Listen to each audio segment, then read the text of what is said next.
상승할 때는 상승에 대한 좋은 얘기만 나오다가 시장이 하락을 하니까 하락에 대한 이유들을 하나둘씩 다 갖다 바치는 모습이 좀 있는 좀 상황이라서 그만큼 좀 단기적으로 많이 좀 급등한 이게 그 유동성 장세 속에서 오히려 수급적인 노이즈를 유발할 수 있는 흐름이 더 나왔다고 보고 있기 때문에 저는 추세가 바뀌었다고는 생각합니다. 매주 화요일 저녁 8시에 진행되는 무료 특강 아래에 고정 댓글에서 신청해 주세요. 최근 바이오, 2차전지, 로봇 등 성장주가 강세를 보이고 있는데 단순 순환매일까요? 아니면 새로운 주도주가 될 수 있을까요? 저는 주도주 중에 하나가 될 수 있는 섹터들이 있다고 보고 있습니다. 제약바이오, 알테오젠이 있다는 신호탄을 쐈습니다. 기술 이전이 나왔고 물론 이거는 작년에 계약이 나왔던 옵션 딜 중에 하나라고 보고 있습니다. 시장에서는 5천억밖에 안 나오니까 굉장히 금액이 생각보다 작은 거 아니야라고 보고 있지만은 이게 한 개 단위 품목에 따른 기술 이전이기 때문에 중에 있는 사이즈보다도 훨씬 더 큰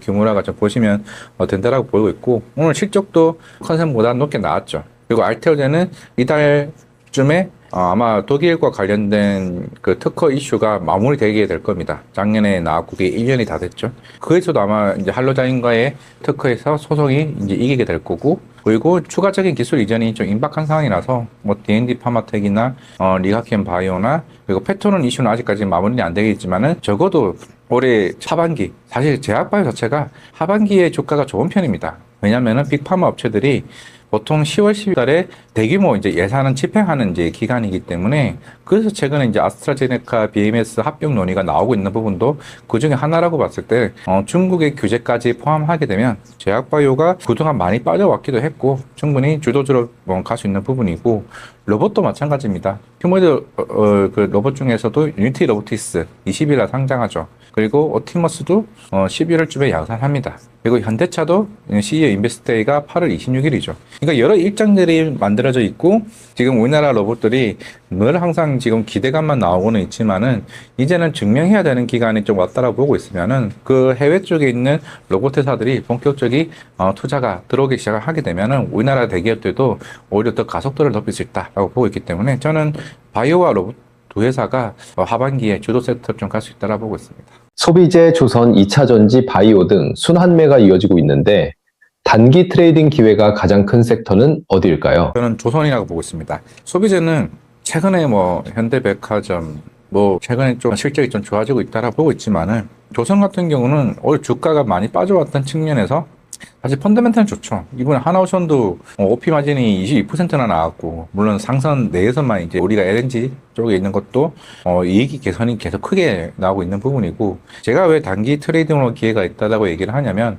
최근에 이제 미국 이제 그 하원에서 국가수권법이 통과가 됐죠. 9월 되면 상원 이제 결과만 남아 있습니다. 그럼 이제 아마 트럼프가 얘기했던 것처럼 군함 수주들이 아마 소속들이 바로 진행이 될 것으로 보고 있기 때문에 이제는 사실 조선주는 LNG 쪽으로 밀고 나가기보다도 이제 특수선이나 이제 FDC와 같은 데이터 센터 향에 대한 미래의 새로운 신사업에 대한 기대가 더 클 수 있다고 보고 있기 때문에 왜냐면은 최근에 이제 HD 현대중공업이 바르질레아와 했던 이제 여러 이제 협업 속에 기술 수출이 대략 한 6,500 정도 수준이었습니다. 6,500은 사실 안 클 수 있죠. 안 클 수 있는데 문제는 여기서 나오는 영업이익 마진이 40에서 50%입니다. 보통 조선사들이 지금 영업이익률 최대 15%까지 나오는데 이것도 어마어마하지만은 FDC VOC 데이터 센터 마진이 40%가 나온다는 거는 나중에 새로운 이 조선 섹터 쪽에 대한 밸류에이션 기대감이 크다고 보고 있기 때문에 저는 기회를 본다라면 조선 섹터를 보는 게 맞다고 보고 있습니다.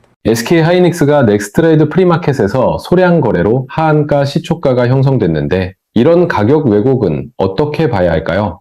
오늘 아침에도 이걸로 인해서 파생, 어제만 하더라도 11주 체결되면서 특히 파생 시장에서 강제 청산이 800억까지 나왔다고 했죠. 오늘은 심지어 상한가를 보낸다고 했던 얘기도 오늘 아침 7시 반쯤에 돌긴 했는데, 물론 이제 안 되긴 했지만, 이게 사실 NXT가 나오게 되면서, 사실 넥스트레이드 초반에는 거래가 생각보다 없죠. 이게 어떻게 보면은 지난달에 레오폴드 이슈가 나오면서 이런 레버리지 투자에 따른 그 파생 시장에 대한 사실 기회를 계속 이렇게 흔히 말해서 허점이 좀 보여지고 있는 것 같습니다. 그거를 이제 시장에서 보여주고 있고, 물론 이제 그 시츄에이션 어웨니스 같은 경우도 그 투자 내역들이 공개가 되다 보니까 그 당시에는 4배 레버리지를 일으켰고, 그거를 이제 확인했던 이제 시타델 같은 경우가 그것을 타겟을 잡기 시작을 했죠.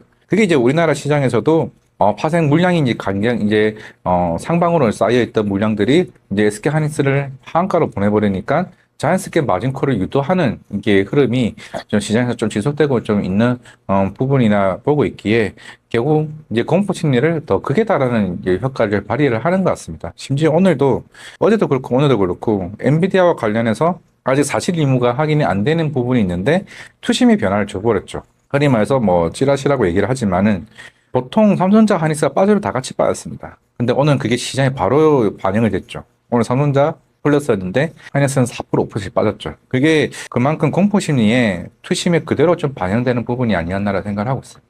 이번 반도체 급락은 단순 차익 실현일까요? 아니면 시장 추세가 바뀌는 신호일까요? 시작은 차익 실현으로 좀 봐야 됐다라 보고 있고 사실 추세하기에는 워낙 이제 너무 노이즈들이 많았죠. 우리 뭐 7월에는 시타대가 같은 마진콜 이슈가 결국에는 시장의 주요 요인이라 좀 보고 있다면 물론 여러 하락에 따른 여러 가지 요인들이 있었죠. 시타델이 뭐 금리 인상에 대한 얘기도 하나둘씩 이야기도 나오고 했었고 실적 발표에 대한 우려도 하나둘씩 나왔습니다. 그리고 이제 본격적으로 실적들이 가격 둔화, 상승률이 둔화되는 거에 대한 우려를 표하기 시작을 했죠. 그러면서 LTA 계약들이 나오면서 그 LTA 계약에 대한 허점들을 하나둘씩 파기 시작을 했습니다. 상승할 때는 상승에 대한 좋은 얘기만 나오다가 시장이 하락을 하니까 하락에 대한 이유들을 하나둘씩 다 갖다 바치는 모습이 좀 있는 좀 상황이 나서 그만큼 좀 단기적으로 많이 좀 급등했다는 이게 그 유동성 장세 속에서 오히려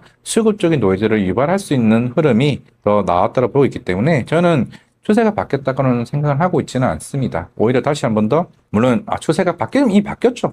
어떻게 보면 거의 50%가 빠졌는데 추세가 안 바뀌었다고는 하기에는 좀 그렇고, 오히려 다시 한 번 더 상승에 대한 추세를 좀 반전할 수 있는 부분들은 여러 이제 서버린 AI나 새로운 가격 상승에 대한 효과들을 유발할 수 있는 새로운 이제 모멘텀들이 충분히 전 나올 수 있다고 보이기 때문에 그게 당장은 저는 일단 SK 주주하는 정책을 빨리 시행하는 게 좀 주요 목표라고 보고 있습니다. 삼성전자, SK 하이닉스는 AI 서버와 HBM 등 펀더멘털이 나쁘지 않은데도 바로 반등하지 못하는 이유는 무엇일까요? 저는 생각보다 주주하는 정책이라 좀 생각을 하고 있습니다. 이거는 사실 제일 크죠.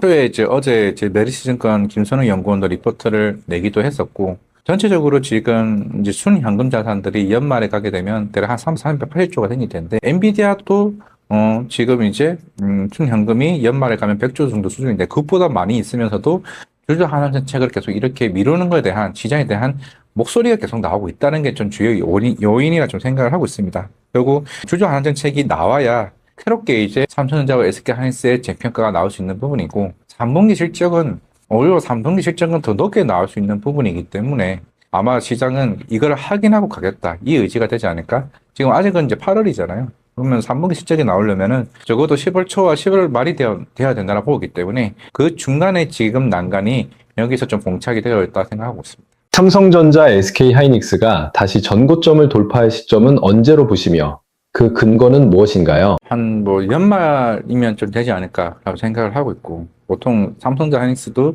대부분 12월, 11월에 좀 강한 강세를 보였던 게 있습니다. 왜 그러냐면 보통 내년에 그 물량들을 이제 얘기를 할 때 보통 10월에 삼성전자와 하이닉스가 구글이나 여러 빅테크 업체들과 미팅을 합니다. 그러면서 보통 12월에 장비사들에게 오더 물량을 주는 부분이 있기 때문에 그거를 확인을 하고 이제 11월, 12월부터 삼성전자 하이닉스에 대한 전망치가 바뀌는 거기 때문에 보통 12월이 좀 좋아지죠. 아마 그때쯤에는 우리가 또 생각했던 27년, 28년도 우리가 반도체는 보통 6개월을 선행한다고 얘기하고 있습니다. 근데 그게 지금 깨졌죠. 6개월 뒤에 지금 우리가 흔히 말해서 성장률이 꺾인다라고 하기에는 너무 이른 판단이었고 지금은 그 기존에 대한 그 사이클이 깨지고 그건 수급에 따른 여러 이제 노이즈 현상이 나와서 지금 그런 상황인데 만약 6개월 선방을 한다라고 하게 되면 오히려 4분기 실적은 훨씬 더 좋아질 수 있는 부분이기 때문에 저는 연말이 되면은 충분히 전고점까지 달성할 수 있다라고 보고 있는 상황이고 근데 물론 우리가 기존 전고점 갔을 때는 매물대 없이 계속 꾸준히 지금 이제 성장을 좀 해왔던 부분이었기 때문에 지금은 여러 매물대를 해소하면서 주가가 올라가는 측면에서는 조금은 시간이 필요하다고 생각하고 있습니다. 삼성전자, SK 하이닉스의 주주 환원 정책이 확대된다면 주가에는 어떤 영향을 줄까요? 지금 이제 FCF 정도 원래 주주하는 정책을 발표하겠다고 SK하이닉스도 말했고 삼성전자도 얘기를 했습니다. 삼성전자는 아마 100조 이상의 주주하는 정책을 발표를 할 거로 보고 있고 SK하이닉스는 8월 5일부터 노사 협상 기간이기 때문에 이게 아마 마무리가 좀 돼야 될 것 같습니다. 결국에는 성과급을 주식으로 어떻게 주는지 여부도 중요하고 그리고 락업을 걸어야죠. 1년이 될지 2년이 될지 모르겠지만은 이걸 지금 노조에서 반대를 하고 있는 상황이기 때문에 그래야 사실 나중에 자사주 매입을 더 하든 말든 어느 정도 정해지는 부분이 아닐까 생각하고 있습니다. 그렇다면 정말 어제 메리츠증권에서 나왔던 리포트를 보면은 3분기 발표하고 나서 할 수 있다라고 하게 되면 그러면 10월 말이 될 수 있잖아요. 그게 조금 영향이 좀 시장에 미칠 수 있다라 보여주고 있는데 일단 자사주를 매입을 하면 7, 8개월 이내에 소각해야 되는 그 상법 개정안 이슈가 있죠. 그게 좀 영향을 좀 미칠 수 있다라 보고 있기 때문에 이거는 애초에 홍콩에 있는 이제 행정주의 펀드도 계속 꾸준히 주주하는 정책과 관련해서 주주 서한을 좀 보내왔던 게 있는 상황이기 때문에 저는 주주하는 정책이 나와주게 되면은 외국인 수급이 이걸 보고 사실 더 많이 유입이 될 수 있다라 보고 있거든요. 아까 처음 나왔던 질문처럼 외국인이 빠르게 지금 못 들어오고 있는 것도 왜냐하면 마이크론이 FCF의 100%를 주주하는 정책을 썼습니다. 근데 삼성전자와 하이닉스가 그것보다 훨씬 더 많은 숙련금을 보유하고 있으면서도 진행을 한다는 거는 그 외국인들 입장에서는 사실 좋게 볼 수 있는 입장이 아니기 때문에 그게 지금 주가에 조금 많은 영향을 미치고 있다라 보고 있습니다.